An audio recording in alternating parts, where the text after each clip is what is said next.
Bakamla Republik Indonesia melalui unsur KN Tanjung Datu 301 berhasil mengamankan sebuah kapal kayu yang diduga melakukan penyelundupan pasir timah tanpa dokumen resmi di perairan Selat Karimata bagian utara Kepulauan Lingga, Riau.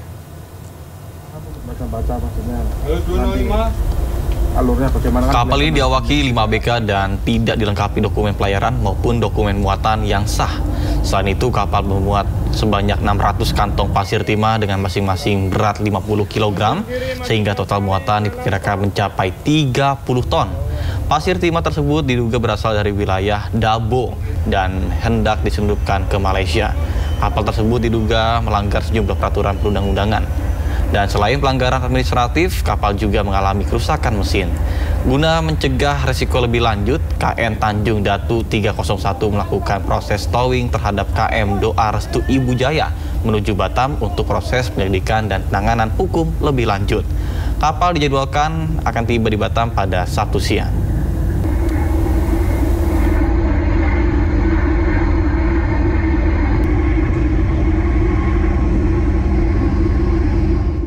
Pemirsa, polisi menangguhkan penahanan Kepala Desa Kohot Arsin bin Asip bersama 3 tersangka kasus pagar laut Tangerang. Penangguhan penahanan tersebut berkaitan dengan masa penahanan yang sudah habis.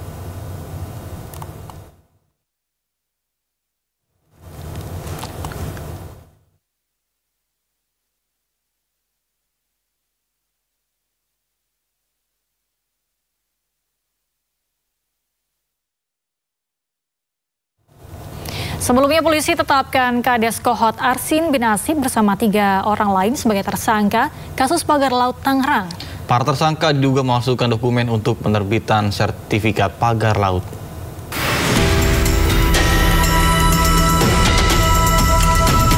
Kepala Desa Kohot Arsin bin Asip ditetapkan sebagai tersangka kasus pemalsuan dokumen sertifikat HGB dan SHM pagar laut Tangerang, Banten. Selain Kades Kohot, polisi juga menetapkan 3 orang lainnya termasuk Sekdes Kohot. Para tersangka juga telah dicekal untuk bepergian ke luar negeri.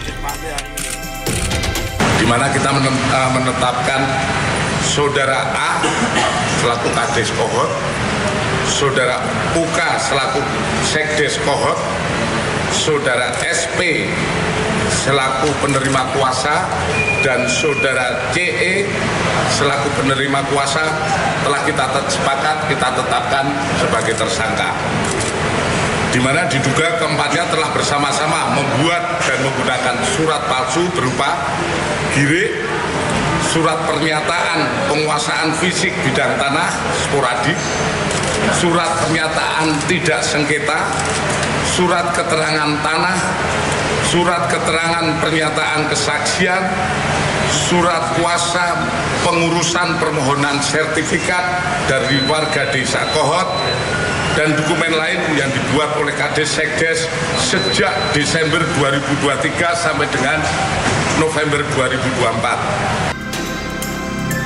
Sebelumnya, Bareskrim Polri telah menyelesaikan penyidikan pada 14 Februari lalu. Dalam kasus ini, polisi telah menyita sejumlah barang bukti yang diduga digunakan untuk pemalsuan surat izin terkait penerbitan sertifikat pagar laut di Tangerang. Ke informasi lain, pemirsa, penyanyi Windy Yunita Bastari Usman atau Windy Idol diperiksa penyidik KPK sebagai saksi dalam kasus tindak pidana pencucian uang yang menjerat mantan Sekretaris Mahkamah Agung Hasbi Hasan. Dan di sini mudah-mudahan semua korban ya, mohon doa aja ya. Jadi semua korban, maksudnya korban ya. Finalis Indonesian Idol 2014, Windy Yunita Bastari Usman atau yang sering disapa Windy Idol diperiksa KPK sebagai saksi dalam kasus tindak pidana pencucian uang yang menjerat mantan Sekretaris Mahkamah Agung Hasbi Hasan. Ya, seputar apa aja masih yang soal TPPO yang kemarin aja ya Pak ya? Iya. Selain Windy, KPK juga turut memanggil kakak dari Windy yakni Rinaldo Septariando sebagai saksi dalam kasus yang sama. Usai dilakukan pemeriksaan, Windy sempat memberikan statement kepada awak media jika dirinya membantah pernah menerima uang atau barang titipan dari Hasbi Hasan. Windy berharap dirinya hanya menjadi korban.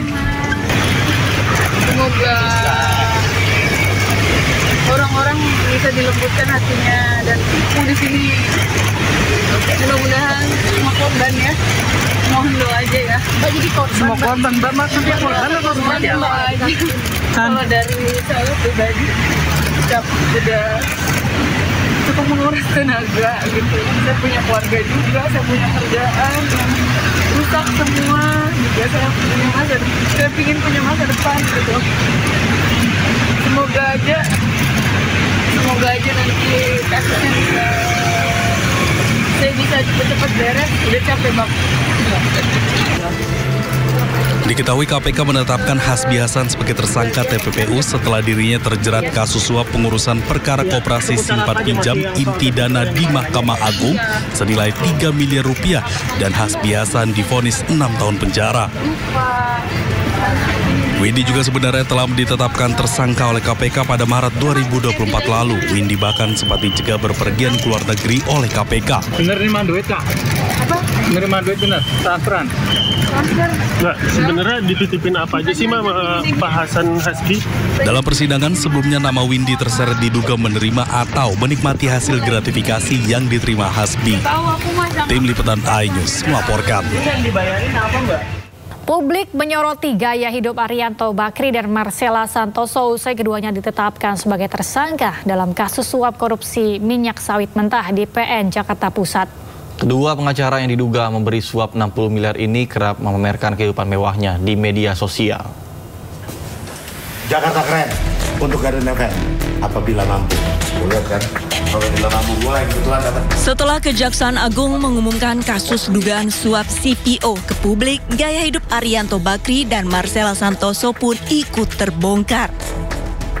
Pasangan kekasih tersebut kerap tampil hedon di laman media sosialnya. Ia kerap memamerkan kemewahan, mulai aneka mobil, motor gede, dan juga kapal mewah atau yacht. Lo mau tahu sekarang gua ada di mana? Gua ada di Maroko. Maroko tepatnya di Blues. Tak hanya itu, Arianto juga cukup sering pelesiran ke luar negeri. Tak hanya Maroko, namun juga Jepang, Belanda, dan Amerika Serikat.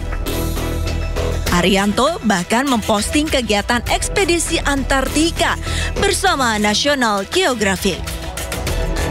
Kalau dia ini itu bukan prostitusi, ingat. Itu lu mesti selalu ingat, oke? Gue rekomen Gadun itu ada pejabat, ada pengusaha. Majuan deh, tak suara gue gak kedengeran. Oke? Gue lebih rekomen lo cari pejabat. Tak hanya dikenal sebagai advokat, Arianto Bakri juga dikenal karena konten-kontennya yang bertajuk Jakarta Keren untuk Gadun FM. Konten tersebut menampilkan kehidupan mewah hingga pembahasan soal ani-ani. Di Instagram, Arianto memiliki lebih dari 46.000 pengikut. Sementara di TikTok, Arianto Bakri memiliki hampir 146.000 pengikut. Sementara Marcella Santoso, sebelum menangani kasus dugaan korupsi minyak mentah, ia telah menjadi pengacara Harvey Muiz terkait kasus korupsi pengelolaan Tata Niaga Timah.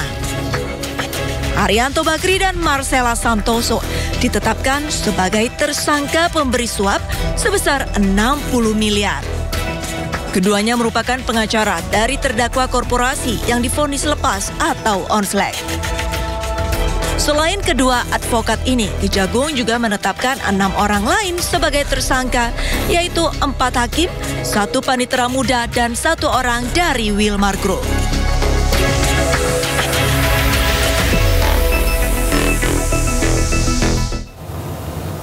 Sebelumnya, Kejaksaan Agung menyita barang bukti berupa 2 kapal pesiar dari pengacara Arianto. Salah satu tersangka kasus suap vonis putusan lepas korupsi minyak mentah yang melibatkan 3 hakim di pengadilan Tipikor.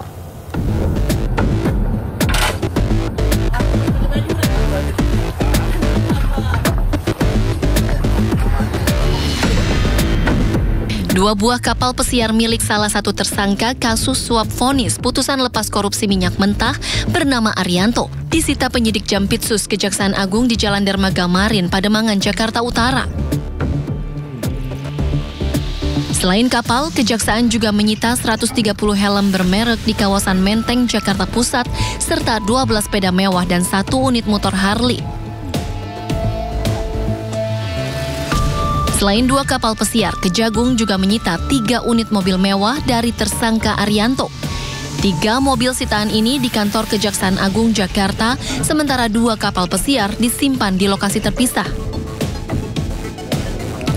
Sebelumnya, Kejagung juga sudah menyita barang bukti lain berupa mobil mewah, motor, dan sepeda dengan harga fantastis. Selain Arianto, Kejagung telah menetapkan 7 orang tersangka lain, di mana 4 diantaranya merupakan hakim Pengadilan Negeri Jakarta Pusat dan Jakarta Selatan. Sementara itu, Direktur Pemberitaan JAK TV Tian Bahtiar yang juga menjadi tersangka mengatakan menerima uang secara pribadi untuk membuat berita negatif termasuk merintangi Kejagung dalam penyidikan kasus timah dan impor gula. Terkait dugaan kasus tersebut, Tian pun terancam 12 tahun penjara. Tim Liputan iNews melaporkan.